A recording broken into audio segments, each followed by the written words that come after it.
বাংলাদেশে তোদের সব চাইতে ঝামেলা হলো আঙ্গুল কুন্ডা। বিদেশে আবার এই আঙ্গুলি বাড়ি দাম, একবার যদি দেখায় তাহলে হলো গুড, ভেরি গুড। আর দুই আঙ্গুল দেখাতে পারলে double very good, very very good. আর বাংলাদেশে এক আঙ্গুল দিলি এক ঘুষি, দুটিয়ে দেহারি বাড়া মাথায় বাড়ি।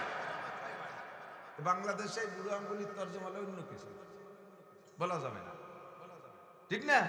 তুই এই মুরব্বী, এর নাম কি? আমাকে দেশে কি কয়, বুড়ি আঙ্গুল কয় নাকি? বুড়ো আঙ্গুল। বুড়ো মানে কি? সবাই বয়সী। তাহলে পাঁচটা আঙ্গুলের মধ্যে কি এটার বয়স বেশি নাকি? একই সাথে তো সব কটা হলো, তাই না? বুড়ো কে?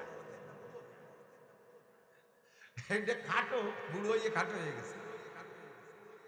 বাহ্যিক ভাবে দেখতে একটু মুরব্বী মুরব্বী মনে হয়।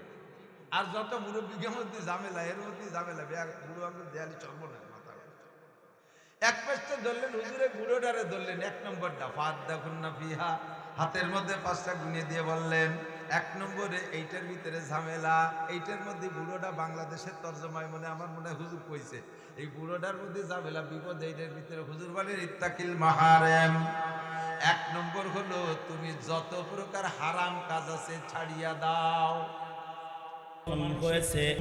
জাহান্নামের প্রচন্ড আগুন এবং শীতের ভয়ে দুনিয়ার সামান্য শীতকে তুচ্ছ জেনে জান্নাতের আশায় জাহান্নামের ভয়ে, সওয়াবের আশায় গুনার ভয়ে, হিদায়াতের আশায় গুমরাহির ভয়ে, শিরিক ও কুফর মুক্ত ঈমান গড়ার লক্ষ্যে বিদআত মুক্ত সুন্নতি আমলের প্রশিক্ষণ নেওয়া ও দেওয়ার জন্য আল্লাহ পাক এই জান্নাতের বাগানে আমাদেরকে ডেকে নিয়ে আসছেন। এজন্য সকলে আন্তরিকভাবে খুশি হয়ে শুকর আদায় করি আলহামদুলিল্লাহ।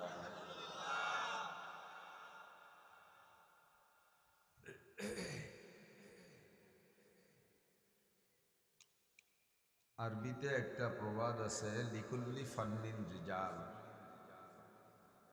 দুনিয়ায় যত কাজ আছে সকল কাজের জন্য আলাদা আলাদা মানুষ আছে। প্রত্যেক বিষয়ে প্রত্যেক কাজের জন্য আলাদা মানুষ আছে। সব মানুষ এক কাজ পারে না, আর এক কাজ আর সব কাজও সব মানুষ পারে না। আল্লাহ তাআলা ইচ্ছা করলে ওয়াইদা আরাদা শাইআন আইয়াকুলা লাহু কুন ফায়াকুন, রব্বুল আলামিন যা কিছু করার ইচ্ছা করেন তার জন্য কোনো ব্যক্তি বস্তুর কাছে আল্লাহ ঠেকানা, শুধু কুন শব্দ বললেই হয়ে যায়। বিশ্বাস হয়? আল্লাহ পাকের কুনের মধ্যে ক্ষমতা আছে না নাই? দুনিয়ার মানুষ সামান্য কতটুক বুদ্ধির অধিকারী, যত বড় জ্ঞানী হোক না কেন, সারা দুনিয়ার সবচাইতে বড় বিজ্ঞানী যে, সমস্ত মানুষও যদি সমপরিমাণ বিজ্ঞানী হইত, তাও আল্লাহ পাক রব্বুল আলামিন বলেন অমা উতীতুম মিনাল ইলমি ইল্লা কালিল, তোমাদেরকে একেবারে সামান্য জ্ঞান দেয়া হয়েছে, সম্পূর্ণ জ্ঞান আমার কাছে। সাগরের ভিতরে একটা সূচ ঢুকাইয়া সাগর, মহাসাগর, আটলান্টিক মহাসাগর, ভূমধ্য সাগর, বঙ্গোপসাগর, যত সব সাগর, সাত সমুদ্রের এক নামে বলে। সাত সমুদ্রের একটার সাথে একটা জড়িত আছে, আঞ্চলিকতার পার্থক্যে, নামের পার্থক্য, বাকি সব মিলেই একটা সমুদ্র। বিশাল সমুদ্রের মধ্যে একটা সূচ ঢুকাইয়া তা উঁচু করলে, উঠাইলে সূচের মাথায় কয় মন পানি আসবে? 1 মন। পূর্ণ ফুটার 1 ফুটাও না। ফুটা বলতে একটা হিসাব আছে না, সে ফুটা সূচের মাথায় অত বড় ফুটা আসে না। খেজুর গাছের রস পড়ে তাও ফুটা, আরো কত জায়গায় রস পড়ে তাও ফুটা। তো সূচের ফুটা খুবই ছোট ফুটা। তো সারা দুনিয়ার সমস্ত মানুষকে যে এলেম আর জ্ঞান দান করা হয়েছে, সাগরের ভিতরের থেকে সূচের মাথায় যতটুক পানি, অতটুক পরিমাণই ধরে নিলাম, বাকি পূর্ণ সাগর আমার আল্লাহ পাকের এলেম। আমা উতীতু মিনাল ইলমি ইল্লা কালিলা। মানুষ এই সামান্য এলেম দিয়ে যে সকল আবিষ্কার করে, দেখেন গ্রামীণ ফোনের একটা হেড অফিস আছে ঢাকায়, একটা মেসেজ তৈরি করে বাটনে একবার ক্লিক করে, বাটনে একবার ক্লিক করলে বাংলাদেশে যদি 10 কোটি গ্রামীণ ফোনে সিম থাকে, একই মুহূর্তে এই মেসেজটা সব ফোনের মধ্যে ঢোকে কি না? অফ থাকলে শো করে না, ওয়ান থাকলে মুহূর্তেই শো করে ফেলে, ঠিক না? তো মানুষের একটা ক্লিকে যদি 10 কোটি জায়গায় এই মোবাইল ফোনের সিমটা কি মেসেজটা পৌঁছে যেতে পারে, আমার আল্লাহ পাক রব্বুল আলমিনের মহা জ্ঞান আর মহা কুদরত দিয়ে কাপনুন পেশ কোন শব্দে ক্লিক করলে আসমান জমিন চন্দ্র সূর্য গ্রহ নক্ষত্র সব হতে পারে কি পারে না? এই বিশ্বাস রাখার নাম ঈমান। আমাকে আপনাকে মারার জন্য আল্লাহ পাক রব্বুল আলামিন দায়িত্ব দেশে ফেরেশতা আজরাইলকে, কিন্তু মারতে আজরাইলরে লাগে না, কোন কইলে আমি মরি যাই, ঠিক না?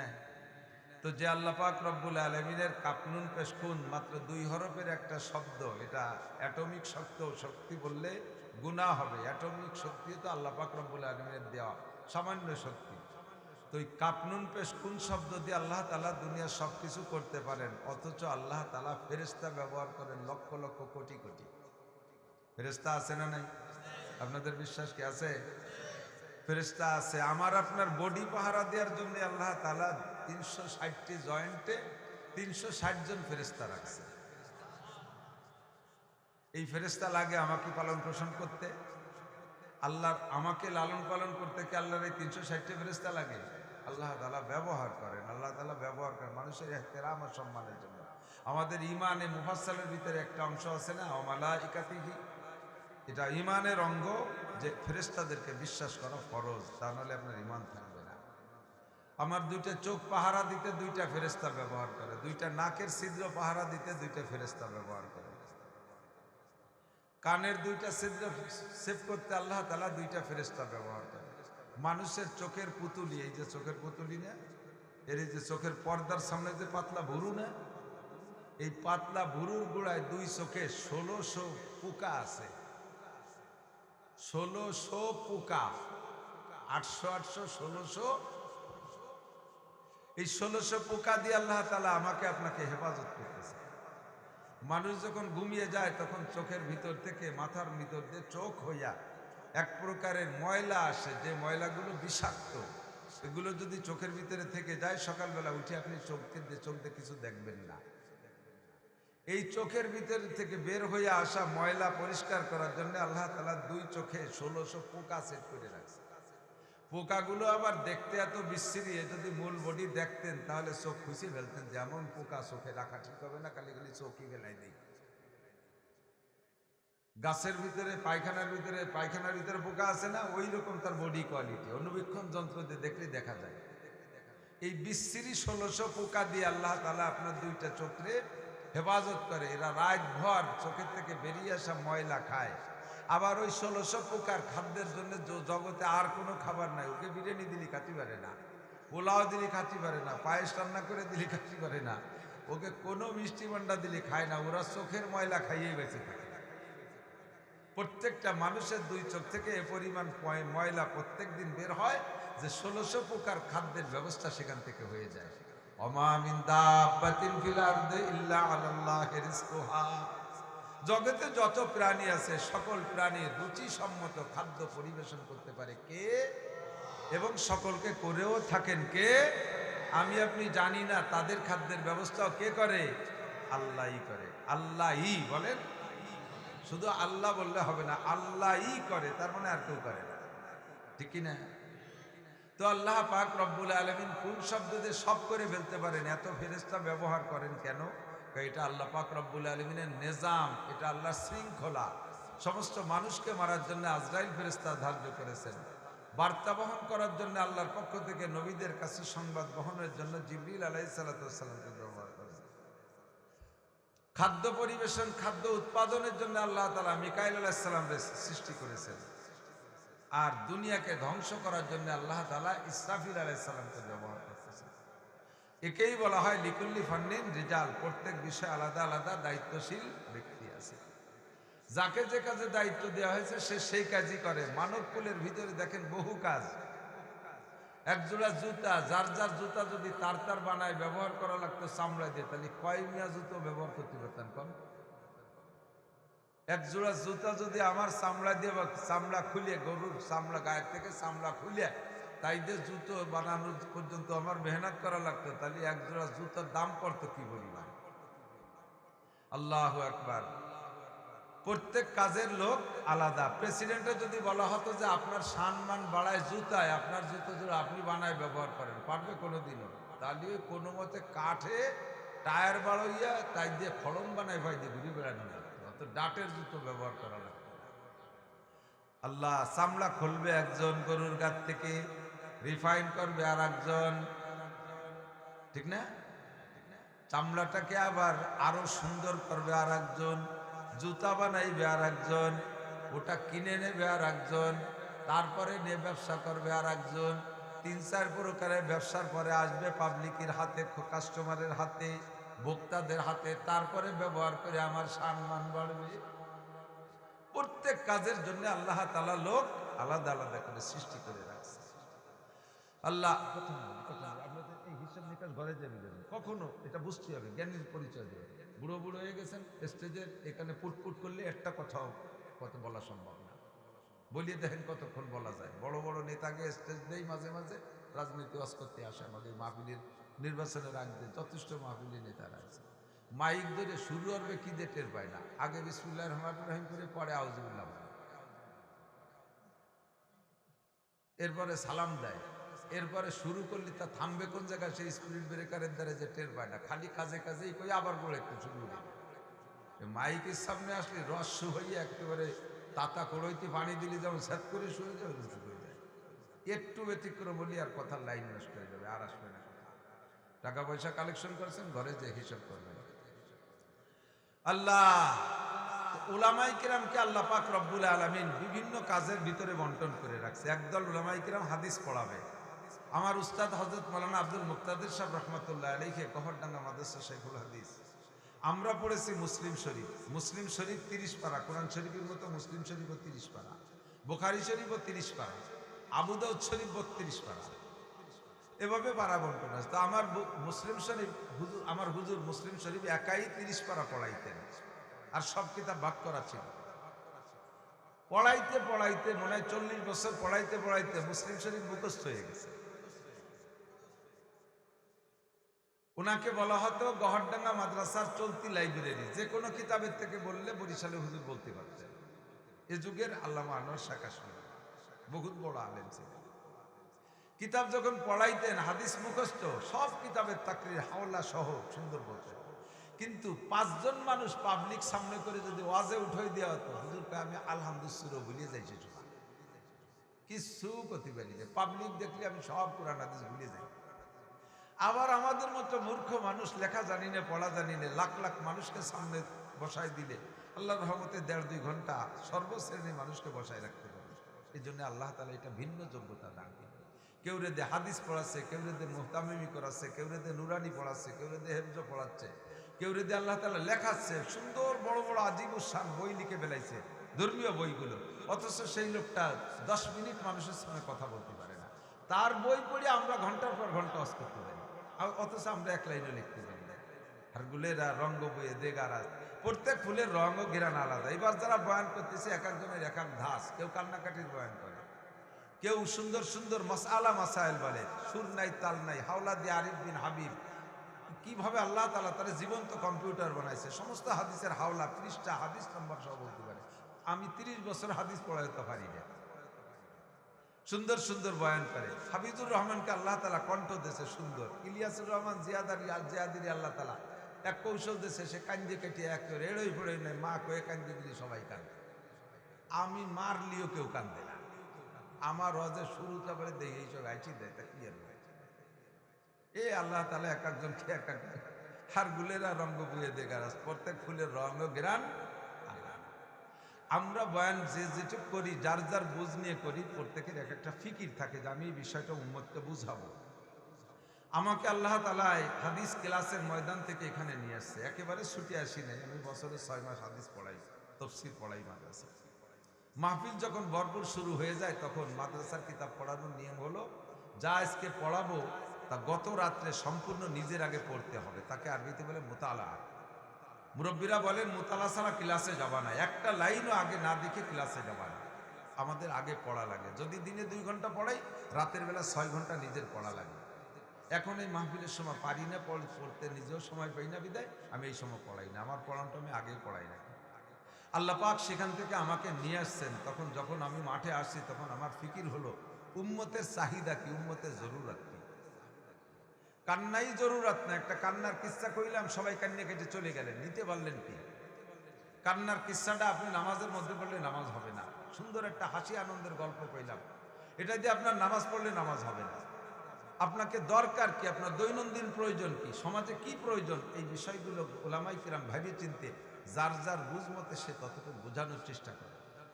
নবী পাক সাল্লাল্লাহু আলাইহি ওয়াসাল্লাম থেকে হাদিস রওয়ায়াত হযরত আবু হুরায়রা রাদিয়াল্লাহু তাআলা আনহু হাদিসটা বর্ণনা করেন। খেয়াল করতেছেন তো সবাই? আজকে যা আলোচনা হয়েছে এটুকু নেবেন, আর সামনে যেটুকু হবে এটুকু কাজে লাগাবো, পারবো না ইনশাআল্লাহ? লম্বা আলোচনা করলে মনে থাকে না, পিছনের কথা মনে থাকে না। কারণ আমাদের আব্বাজি আদম আলাইহিস সালাতু ওয়াসসালাম উনি মাত্র 2টা কথা মনে একটা কথা মনে রাখতে পারেন না, একটা কথা মনে রাখতে পারেন নাই। আর স্বভাব আছে আউলুন নাসে আউলু নাসিন, বলা হয় আরবিতে প্রথম মানুষটাই প্রথম ভুলে জানেওয়ালা। প্রথম মানুষটাই প্রথম ভুলে জানেওয়ালা, মনে না রাখনেওয়ালা। আর বাপের যে স্বভাব, সন্তানদের স্বভাবের মধ্যে তার কিছু না কিছু আসে। মা বাপ যদি চোর হয়, আল্লাহর ফজলে সন্তানও বেশিরভাগ চোর হওয়ার সম্ভাবনাই বেশি থাকে। চোরের আওলাদ যে বুজুর্গ খুব একটা দেয়া যায় না। আর বিশেষ করে যে রাত্রে চুরি করে আইসা সন্তান জন্ম দিয়েছেন, সেই রাত্রের মিলনে যদি সন্তান হয়, ওটা 90% সম্ভাবনা থাকে চোর হয়। কারণ ওই চুরি আর মেজাজ থাকতে থাকতে আমল করে ফেলাইছে, কাজ হয়ে গেছে। আল্লাহ তো বাপ যদি প্রথম বাপ, তিনি একটা কথা মনে রাখতে পারেন না। কথাটা কি? লা তাকরাবা হাদিহি শাজারাতা ফাতাকুনা মিনাজ জালিমিন। এই গাছের কাছে যাবা না, জান্নাতের মধ্যে থাকবা, সব খাওয়া দাওয়া সব ঠিক আছে, এই গাছটার কাছে যাবা না। একটা কথা মাত্র, আর সেই কথাটাই ভুলে গেছে, শয়তান ভুলেই দিয়েছে। উনি বলেন আল্লাহ পাক বলেন ফাআযাল্লাহুমাশ শাইতানু আনহা।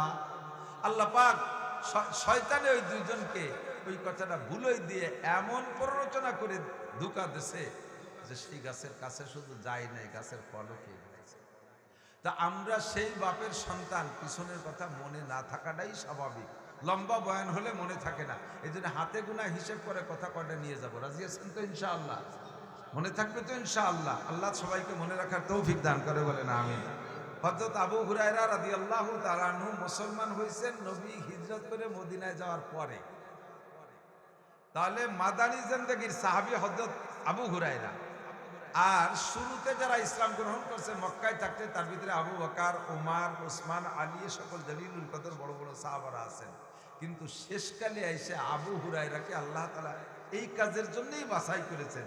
মদিনায় আসার পরে নবী থেকে যত হাদিস প্রকাশ হয়েছে, আবু হুরায়রা মনে হয় একটা হাদিসও ভুলে যান নাই। প্রথম অংশের হাদিস ভুলে যাইতেন, হুজুর বলতেন, আবু হুরায়রা মনে থাকতো না।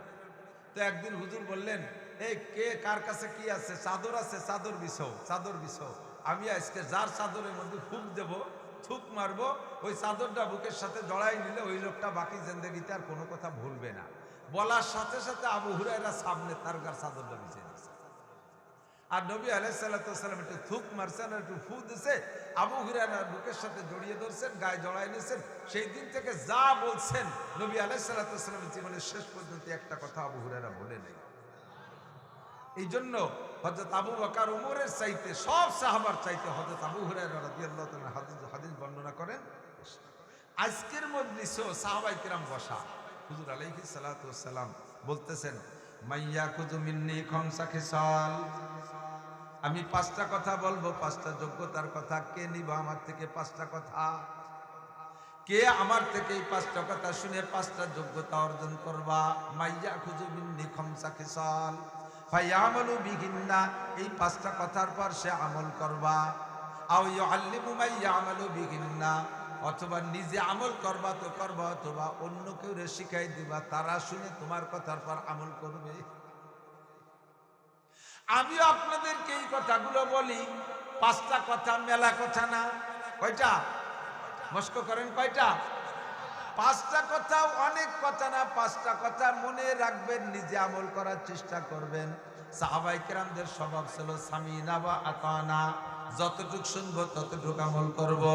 সাহাবা আসছে নবী পাকের কাছে, ইয়া রাসূলুল্লাহ আল্লিমনিল ওযু, হুজুর আমারে ওযু শিখাই দেন। নবী পাক ওযু শিখাই দিয়া এরপরে সাহাবার ভাব গতি ভালো বুঝা একটু গোসলের মাসালা বলার চেষ্টা করতেছেন। ওযু তো শিখেছি, এবার গোসল শিখে নাও। সাহাবী বললেন, না হুজুর আজকে আর নেব না, আমি ওযুটা শিখেছি, ওযুর পর আমি মস্ক করি। ওযুর অভ্যাস, ওযুর মাসালাগুলো আমার ভালো করে ইয়াদ হয়ে গেলে, প্র্যাকটিসের মধ্যে এসে গেলে তারপরে আমি গোসলের মাসালা নেব। ওযুটা যখন আমলে পরিণত হয়ে গেছে, ওযুর মাসালা মুখস্থ হয়ে গেছে, এরপরে কয়েকদিন পরে শেখাই, ইয়া রাসূলুল্লাহ আল্লিমনিল গোসল, আমার এবার গোসল শিখাই দেন। গোসল শেখানোর পরে যদি আরো একটা মাসালা হুজুর বাড়াইতে গেছেন, সাহাবী বলেন, না হুজুর আমি গোসলটাকে প্র্যাকটিস করি, এইটার পর আমল ঠিক হয়ে গেলে নতুন মাসালা নেব। ওইটা ঠিক হয়ে যাওয়ার পরে, ইয়া রাসূলুল্লাহ আল্লিমনি তায়াম্মুম, আমারে তায়াম্মুম শিখাই দেন।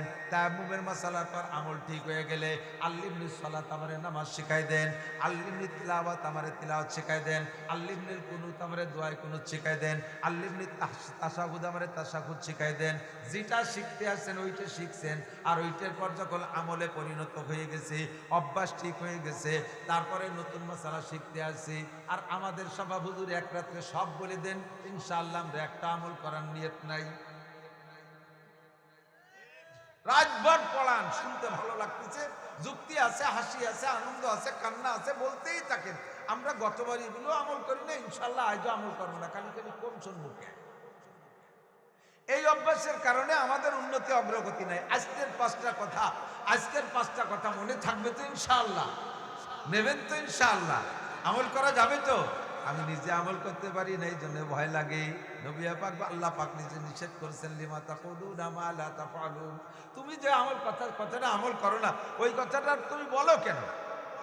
যেটা তুমি আমল করতে পারো না ওইটা তুমি বলো কেন? নবী পাক বলেন, রাআইতু লাইলাতা উসরিয়া বি আশরা মারাতু লাইলাতা উসরিয়া বি কওমিন তুখরাজু শাফাআহুম বিমাকারিজা মিনান নার, মেরাজের রাতে আমি জাহান্নামের মধ্যে ঢুকছি, ঢুইকা দেখি এক শ্রেণীর মানুষ, চেহারা বড় সুন্দর, মনে হয় যে এই মানুষগুলো জান্নাতি হওয়া দরকার ছিল, অথচ এই মানুষগুলোকে জাহান্নামের ভিতরে একেবারে প্রথম চান্সে গেট দিয়ে ঢুকে এই মানুষগুলোকে দেখলাম তাদের ঠোঁট আগুনের কেচিতে কাটা হচ্ছে। এই মানুষগুলোর চেহারা যা বাহ্যিকভাবে দেখে আমার মনে হয় এরা জান্নাতি হওয়া দরকার ছিল, কিন্তু মানুষগুলো জাহান্নামী তো জাহান্নামী, অন্য কোন শাস্তির চাইতে অপমানজনক শাস্তি হচ্ছে, তাদের ঠোঁট আর জিহ্বা আগুনের কাছে কাটতেছে। আমি দেখে জিব্রাইলকে জিজ্ঞেস করলাম, জিব্রাইল মান হাউলাই, এরা কারা? জিব্রাইল কয়, হুজুর হাউলাই খুতাবা উম্মতিকা, এরা সাধারণ মানুষ না, এরা শ্রোতা না, এরা মসজিদের সাধারণ মুসল্লি না, এরা অন্য কোনো গ্রুপ না, এরা হলো উম্মতের বক্তারা, উম্মতের বক্তারা। হুজুর বললেন, আমার বক্তাদের এই শাস্তি কেন? ইয়াকুলুনা মা লা ইয়াফালুন, বয়ান করতো কিন্তু নিজে আমল করতো না। বয়ান করা বড় সহজ, মাইক পাইছি ভালো, লাইট পাইছি ভালো, পরিবেশ পাইছি ভালো, শ্রোতা পাইছি ভালো, ঝাঁকানাকা বয়ান করে দিয়ে গেলাম। বয়ান করা বড় সহজ, কিন্তু আমল করা বড় কঠিন। তাহাজ্জুদের বয়ান করা সহজ, তাহাজ্জুদের ফজিলত বয়ান করলাম। শেষ রাত্রে, শীতের রাত্রে গায়ের থেকে ল্যাপ কম্বল সরাইয়া উঠাইয়া ফেলাই দিয়া ঠান্ডা পানি দিয়ে ফরজ গোসল হইলে আদায় করা, বা ফরজ ওযু আদায় কইরা শেষ রাত্রে তাহাজ্জুদ পড়া বড় কঠিন। তাহাজ্জুদের বয়ান করা সহজ, তাহাজ্জুদ পড়া বড় কঠিন। আওয়াবিনের বয়ান করা সহজ, বয়ান আমল করা বড় কঠিন। যাকাতের বয়ান করা সহজ, যাকাত দেওয়া বড় কঠিন। দানের বয়ান করা সহজ, নিজের পকেটেতে টাকা বের করা বড় কঠিন। কতক্ষণ ঠিক ঠিক না? ইয়াকুলুনা মা লা করতো, ফরজের পর্দার বয়ান করতো, অথচ বক্তা নিজে পর্দা করে না। বক্তা সুন্নতের বয়ান করে, বক্তার বুকে সুন্নতি দাড়ি নাই। বক্তা জামাতে নামাজের বয়ান করে, বক্তা সুযোগ পাইতে জামাতে নামাজ পড়ে না, ইচ্ছাকৃতভাবে জামাত ফেল করে, ইত্যাদি ইত্যাদি দোষের কারণে আপনার বক্তাদের এই ঠোঁট আর জিহ্বা আগুনের কেচিতে কাটা হচ্ছে। এই জন্য বলতেও ভয় লাগে। আমি ইচ্ছা রাখি, আমি নিজে ইচ্ছা রাখি, আমার বয়ান যেমন আপনারা শুনতেছেন, আমার বয়ান আমিও শুনতেছি, বরঞ্চ আপনাদের চাইতে আমি শুনতেছি আগে। আপনাদের মুখ আপনাদের কান আমার মুখ থেকে বেশ খানিক দূরে, আর আমার কান আমার মুখের থেকে মাত্র 5-6 আঙ্গুল দূরে। কাজে আমি আপনাদের চাইতে আগে শুনি। আমি দোয়া করি যেন আল্লাহ আজকের এই 5টা কথার পর আমি আমল করতে পারি, 5টা কথার পর যেন আমি আমল করতে পারি।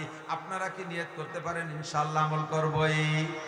হযরত আবু হুরায়রা রাদিয়াল্লাহু তাআলা আনহু হাদিসের বর্ণনাকারী, উনি আজকের মজলিস উপস্থিত আছে, সব জায়গায় আগে থাকে। হুজুর বললেন, মাইয়া খুযু মিন্নি খামসা খিসালিন ফায়ামালু বিহিন্না, আমার থেকে 5টা কাজের কথা কে নিবা, নিজে আমল করবা, আও ইউআল্লিমু মাইয়া আমালু বিহিন্না, অথবা চায়ের দোকানে বসো, চা স্টলে বসো, গল্পের মজলিসে বসো, দুনিয়ার পচা দরবার বাদ দাও। আমাদের দেশের চার দোকানগুলো হইছে মিনি সংসদ ভবন। সুবহানাল্লাহ।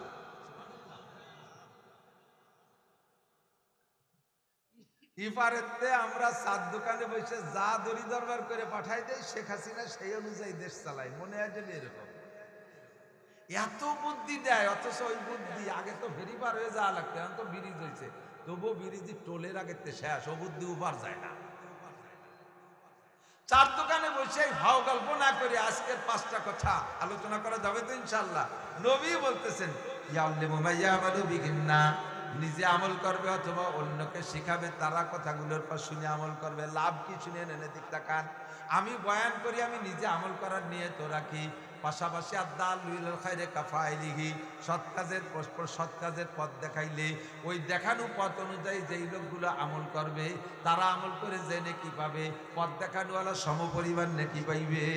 ওয়ালা ইন তাকাসু মিন দুরিহিম শাইআ, তাদের আমলের থেকে কোনো নেকি কমবে না।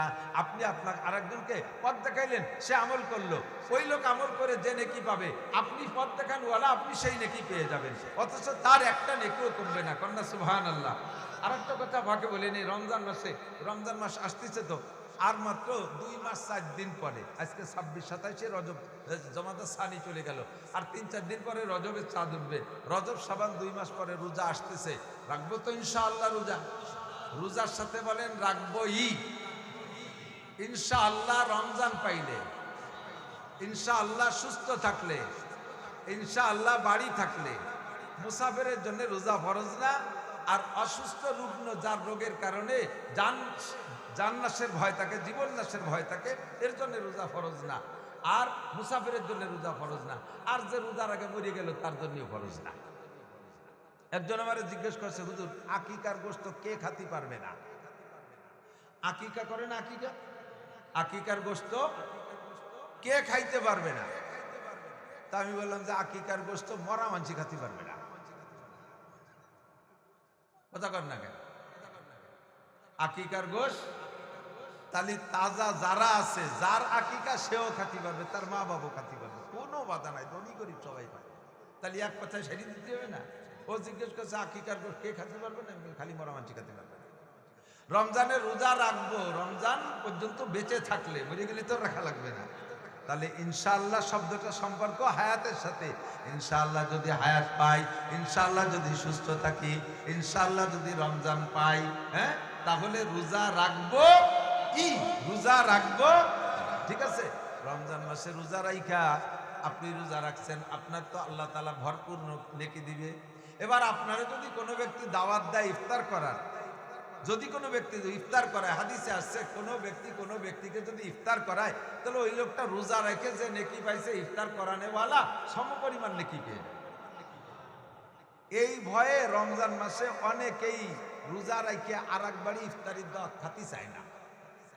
17 ঘন্টা রোজা রাখে নেকি কামাই করলাম, কষ্ট করলাম আমি, আর উনি দুটিয়ে ডাইল ভাত খাইয়ে নেকিটুক নিয়ে যাবেন। বাবা আমি রোজা ইফতারি খাবো না, ইফতারি পরে যাবানি। বয়তে যে ওই বাড়ি যে ইফতার করলে তারে রোজার নেকি দেওয়া হয়ে যায়। এ জায়গা আপনার লাভ কি জানেন? ওই বাড়ি ইফতার করলে ওই লোকটা ইফতার করাইয়া যে নেকি পাইছে, তার চেয়ে আপনি তার বাড়ি খাইয়ে বেশি নেকি পাবেন। এটা আপনার জানা নাই, আমি বলে দেই। আপনি একটু ওই বাড়ি ইফতার খাওয়ার সময় ইকরামের নিয়ত করবেন। কি নিয়ত? কি ইকরাম? যে আমার ভাই আমারে ইফতার খাওয়াইয়া সে নেকির আশা করতেছে, কাজে আমি তারে নেকি দিয়ার ইকরামের নিয়ত রাখলাম। আমি তার বাড়ি খাবো, তার নেকি হবে, এটা ইকরাম না? তারে উপকার করে না? ইকরাম মানে উপকার করা। তারে এই উপকার করার নিয়তে তার বাড়ি খাবেন। আর হাদিসে আসছে কোনো ভাই কোনো ভাইকে যদি ইকরাম করে, ন্যূনতম ছোট ইকরামও করে, আল্লাহ তাআলা তাকে একটানা 10 বছর ইতিকাফের সওয়াব দেয়। আপনি তার বাড়ি ইফতার করে ইকরামের নিয়তে ইফতার করলেন, সে পাইলে একটা রোজার নেকি। এদিকে ওয়ালা ইনতাকাসমিন উজুরিহিম শাইআ, আপনার রোজার থেকে একটু কমবে না, তাকে আল্লাহ তাআলা অতিরিক্ত একটা রোজার নেকি দান করবে। ফাঁকে আপনি তার বাড়ি ইফতার খাইয়ে ইকরামের নিয়তের ওসিলায় আপনি 10 বছর ইতিকাফের নেকি নিয়ে বাড়ি আসলেন। কি কায়দা চিন্তা করতে পারেন? কাজেই আপনি যে মাসালাটা শুনবেন, শিখেবেন, চার দোকানে যে 5টা কথা গল্প করবেন, এই 5টা কথার পর যদি একটা লোক একটা কথার পর আমল করে, তাহলে আপনি ওই আমল পরিমাণ নেকি আপনিও পেয়ে যাবেন। ওই লোকটার কোনো কমতি হবে না, ওই লোকটার কোনো কমতি হবে না। قال أبو هريرة قال رسول الله صلى الله عليه وسلم ما يأخذ مني 5 خصال, আমার থেকে 5টা কথা কে নিবা? মাইয়ামালু বিহিন্না, নিজে আমল করবা, আও ইউআল্লিমু মাইয়ামালু বিহিন্না, অথবা যারা আমল করতে চায় তাদেরকে শিখাই দিবা, তারা কথাগুলোর পর আমল করবে পারবা। বলার সঙ্গে সঙ্গে ফাকাম আবু হুরায়রা ফাকালা আনা ইয়া রাসূলুল্লাহ, সঙ্গে সঙ্গে সবচাইতে আগে দাঁড়াই গেলেন আবু হুরায়রা আর বললেন, হুজুর ওই 5টা কথা আমি নেব, 5টা কথা আমি নেব। আমি একটু বলতেছি, আমি যে 5টা কথা বলবো, কে নেবেন? এর ভিতরে কে আগে হাত উঠাইতে পারবেন? আঙ্গুল ফাঁকা ফাঁকা করেই দাঁড়ান, নেবেন ইনশাআল্লাহ? আগে পিছে হয়ে গেছেন, তারপরে সবাই তো হাত উঠাইছি। আল্লাহ সবাইরে নেয়ার তৌফিক দান করে। আবু হুরায়রা আঙ্গুল উঁচা করে বললেন, হুজুর আমি নেব 5টা কথা। এবার আবু হুরায়রা বলেন, ফাকাদা বিয়াদি, হুজুর আবার হাত কান ধরলেন, এক হাত ধরলেন, ফাআদ্দা গুন্না ফিহা, হাতের মধ্যে 5টা কথা আছে না নাই? 5টা আঙ্গুলের মধ্যে 5টা কথা, 5 আঙ্গুলের মধ্যে 5টা, 5টা আঙ্গুল এক ধারসে গুনতে গুনতে যায়। বাংলাদেশের সবচাইতে ঝামেলাওয়ালা আঙ্গুল কোনটা?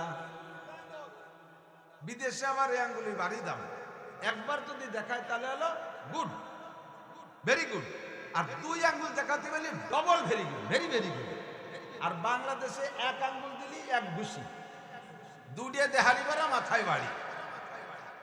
বাংলাদেশে বুড়ো আঙ্গুলির তর্জমা হলো অন্য কিছু, বলা যাবে না, ঠিক না? তুই এই মুরব্বীর নাম কি? আমাকে দেশে কি কয়? বুড়ি আঙ্গুল কয় নাকি? বুড়ো আঙ্গুল। বুড়ো মানে কি? সবাই বয়সী। তাহলে 5টা আঙ্গুলের মধ্যে কি এটার বয়স বেশি নাকি? একই সাথে তো সব কটা হলো, তাই না? বুড়ো কে? এটা খাটো, বুড়ো হয়ে খাটো হয়ে গেছে। বাহ্যিক ভাবে দেখতে একটু মুরব্বী মুরব্বী মনে হয়, আর যত মুরব্বীর মধ্যে ঝামেলা, এর মধ্যে ঝামেলা।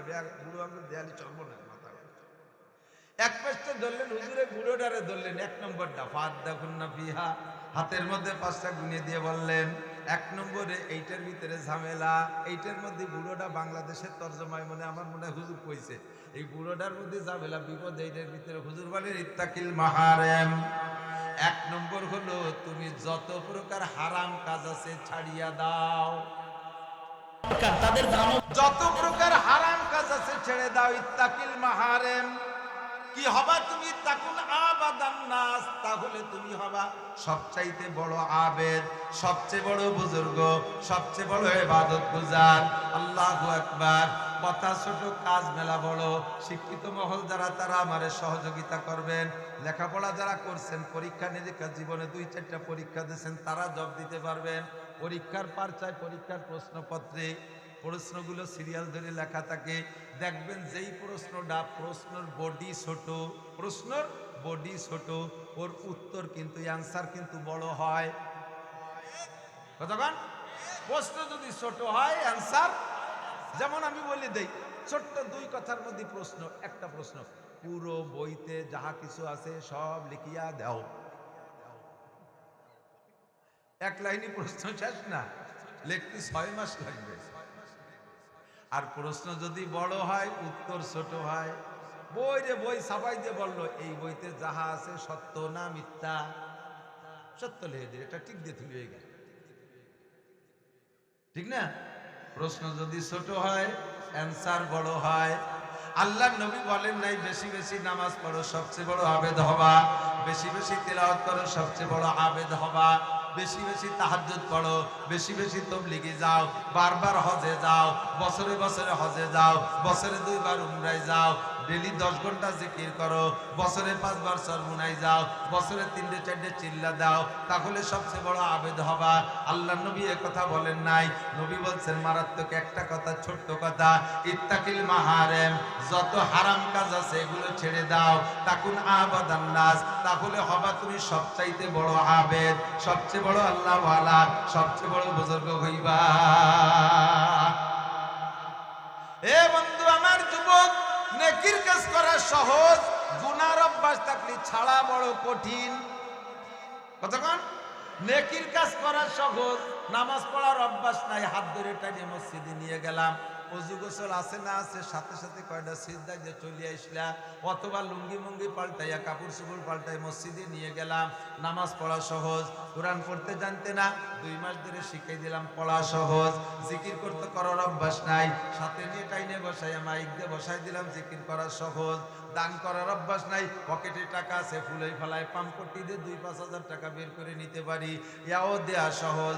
কিন্তু গাঁজা খাওয়ার অভ্যাস ছেড়ে দেয়া কঠিন, বিড়ি খাওয়ার অভ্যাস ছাড়িয়ে দেয়া কঠিন, এবা খাওয়ার অভ্যাস ছাড়িয়ে দেয়া কঠিন, জেনা করার অভ্যাস ছাড়িয়ে দেয়া কঠিন, চুরি করার অভ্যাস ছেড়ে দেয়া কঠিন, কতক্ষণ টিকিটিং না, সুদ খাওয়ার অভ্যাস ছাড়িয়ে দেয়া কঠিন, ঘুষ খাওয়ার অভ্যাস ছাড়িয়ে দেয়া কঠিন, বেপরদা করার অভ্যাস ছেড়ে দেয়া কঠিন, গালাগালি করার অভ্যাস ছেড়ে দেয়া কঠিন, মিথ্যে কথা বলার অভ্যাস ছেড়ে দেয়া কঠিন, বিপদ শিকায়ত করার অভ্যাস ছেড়ে দেয়া বড় কঠিন, কতক্ষণ টিকিটিং না, আইল ঠেলা অভ্যাস ছেড়ে দেয়া বড় কঠিন। গুনার কাজকে ছাড়া বড় কঠিন, নেকির কাজ করা যত সহজ, গুনার কাজে ছেড়ে দেওয়া অত সহজ না।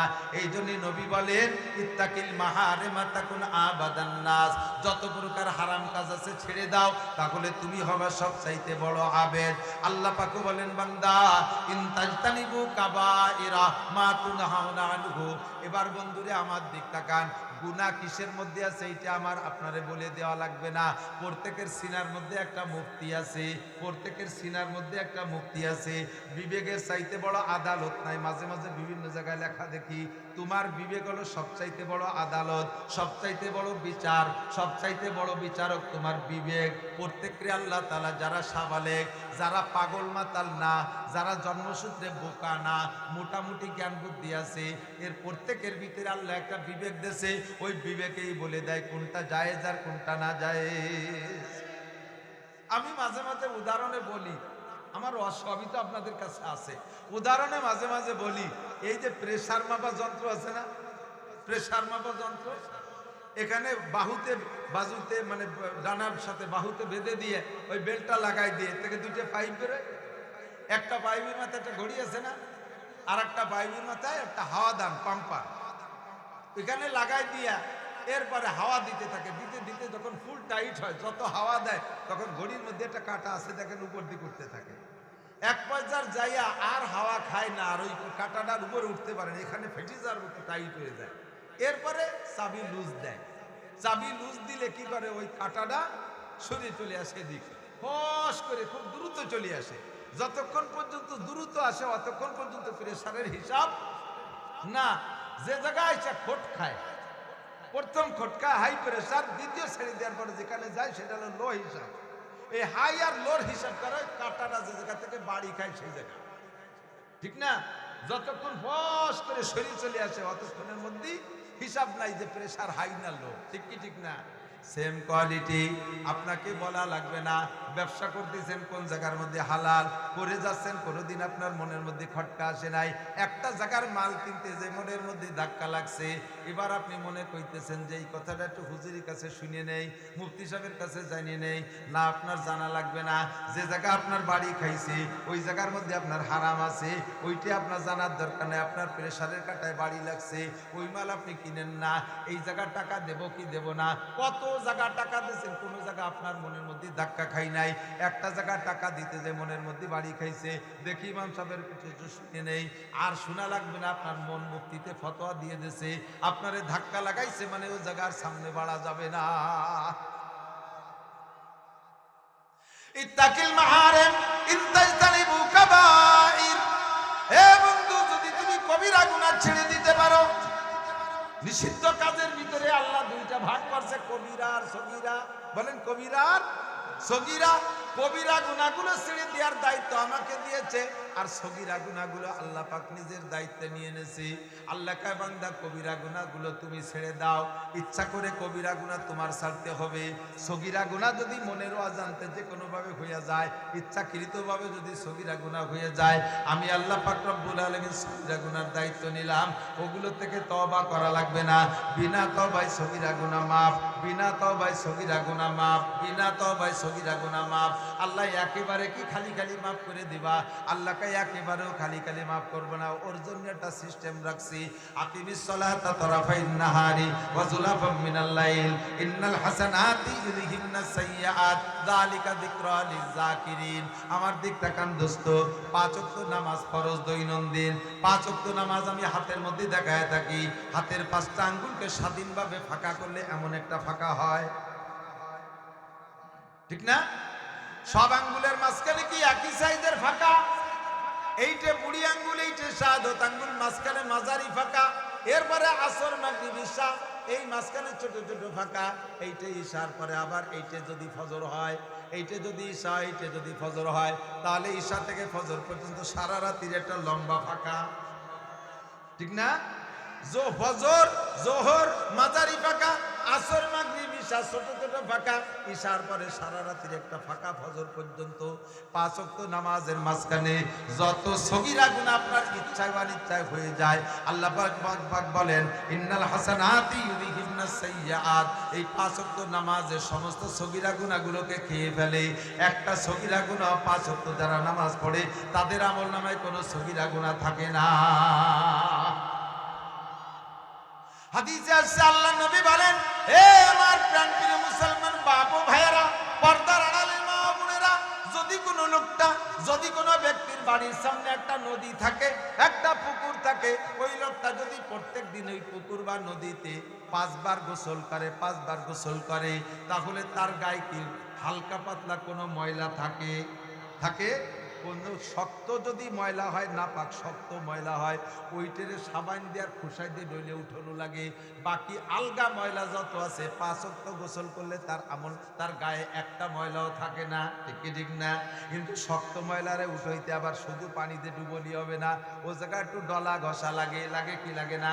দৈনন্দিন 2 নামাজের মাঝখানে যত সগীরা গুনাহ, এগুলো আলগা ময়লা। 5 ওয়াক্ত নামাজ পড়লে এগুলো এমনিতে ধুয়ে মুছে সাফ হয়ে যায়। কিন্তু যদি কবিরা গুনাহ থাকে, ওইটা 5 ওয়াক্ত নামাজেই সাফ হয় না।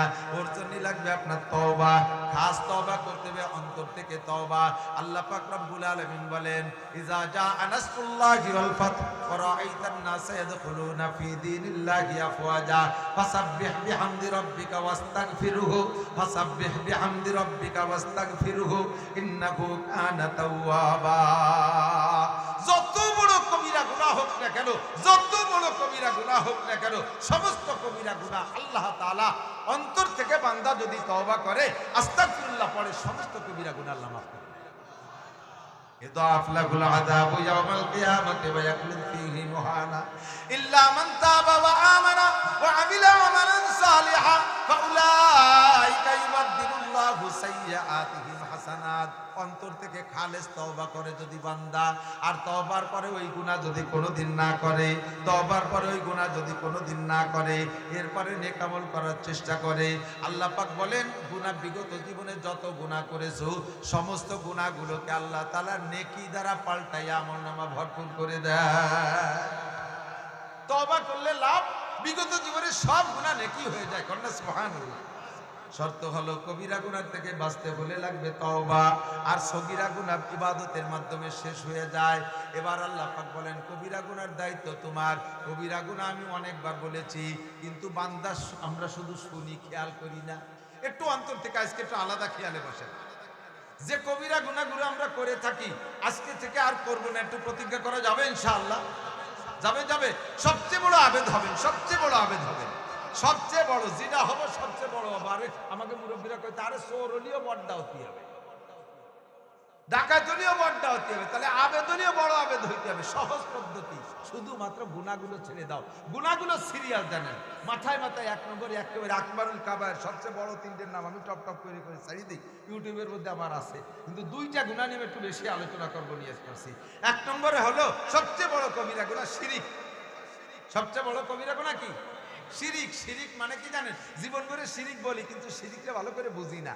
শিরিক হলো যাতে আল্লাহর সাথে, আল্লাহ পাকের অস্তিত্বের সাথে আর কেউকে সমকুটি মনে করা, এর নাম শিরিকে এক নাম্বার, শিরকে আকবার।